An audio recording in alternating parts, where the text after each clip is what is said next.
आज आपण बनवूया हिरव्या कांद्याच्या पातीची भाजी। फुल ममाच्या रसोईमध्ये तुमचं स्वागत आहे।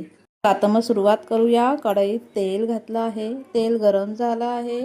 तेलामध्ये जिरं, लसूण, कांद्याच्या पातीचा कांदा हे सर्व पदार्थ छानपैकी भाजून घेऊया।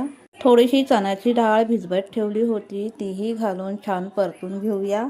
ह्या सर्व वस्तू छान परतून झाल्या आहे। त्यात आपण आता कांद्याची पात घालूया, तीही छान परतून घेऊया। डाळ व कांद्याची पात छान मिक्स करून झाली आहे। आता आपण त्यात मसाले घालूया। अर्धा चम्मच हळद, आधा चम्मच गरम मसाला, 1 चम्मच धने पावडर, आधा चम्मच लाल मिर्च पावडर छान मिक्स करून घेऊया। मसाल्यावर छान मिक्स झाले आहे। त्यामध्ये चवीपुरतं मीठ घालून तेही छान मिक्स करून घेऊया। आता भाजीमध्ये थोडंसं पाणी घालून छान मिक्स करूया। आता एक टोमॅटो बारीक कापून घालूया, तोही छान मिक्स करूया।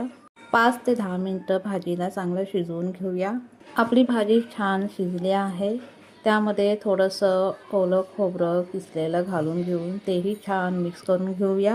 आता आपली भाजी पूर्णपणे बनवून तयार झाली आहे।